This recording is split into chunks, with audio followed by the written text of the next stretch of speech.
ये है कराची का इलाका किमाड़ी, जहाँ बहुत से मजेदार खानों के साथ साथ केकड़े का सूप भी मिलता है। केकड़े की मखसूस नस्ल और 12 मसालों की मदद से ग़िज़ाइयत से भरपूर सूप तैयार हो जाता है। इसमें 4-5 किस्म के केकड़े आते हैं।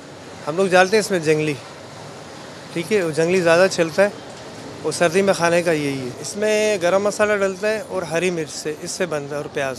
कम कीमत, मुनफरिद और ग़िज़ाइयत से भरपूर केकड़े का सूप पीने को लोग खिंचे चले आते हैं। बड़े ज़बरदस्त सूप है, ठंड के लिए बहुत ज़बरदस्त चीज़ है। मैं कारादर से आया हूँ सूप पीने के लिए, सर्दी के लिए बहुत अच्छा है और बहुत मज़ा आता है सूप में पीने में। सांस की बीमारी के लिए बेहतर है।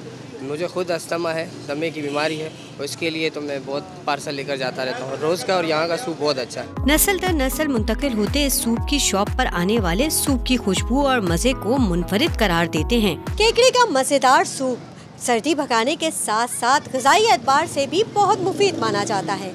कैमरामैन शफीक दिलशाद के साथ नुसरत वसी, डॉन न्यूज़, कराची।